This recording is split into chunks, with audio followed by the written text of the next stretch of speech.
Lance Davies. I'm a barrister and solicitor at Legal Consolidated. Well, you have lent your son some money, and that's a lovely thing to do. Maybe to purchase a first home, maybe to purchase a car, whatever reason, we all do it. We all lend money to our children. Let's say it's a substantial amount of money of $250,000 to put a deposit on a house, because houses cost a lot of money these days. And you lend him the money. And a few years later, he meets a lovely young lady. She never went to university, but she's very pretty.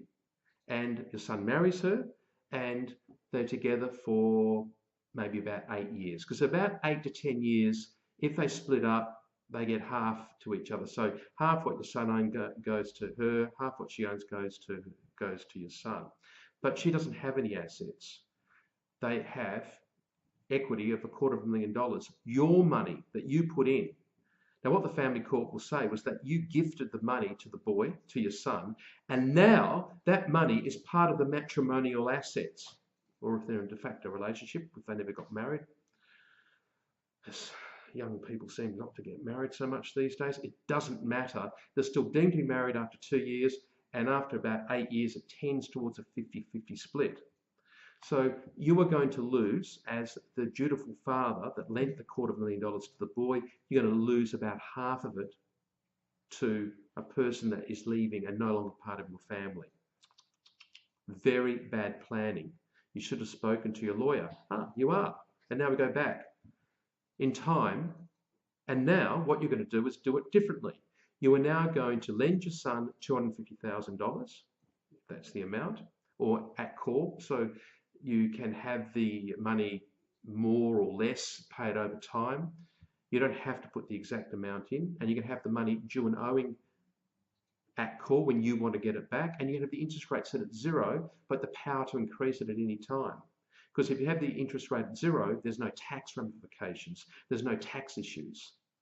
Now what you do, you lend your son $250,000, and he signs, where's that loan agreement gone? Here we go.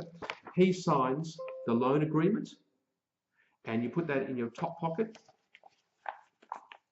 Not much room in my top pocket, but you put it in your drawer, and if and when that young chap does get a separation from his de facto or from his spouse, then you can pull it out, stick it in the family court's face and say, no, I'm owed $250,000, and the family court will not consider that as part of the family asset. So that's kept separate.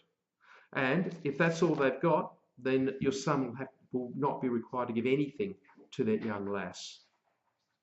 I can't stress enough, it's important to document loans you make to your children. Even if you're giving each of them $100,000 each. You've got 3 children, you give them $100,000 each.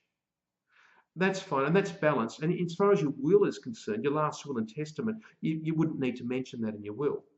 But you need to have these loan agreements in place so that if there's a problem, the kid becomes an alcoholic, a spendthrift, is subject to drug addiction, and they're just going to waste the assets, you can call them back and get the money back.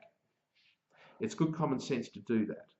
Now, if you need any more legal advice, please contact us. We're a law firm, and we can give you even more legal advice, and only a law firm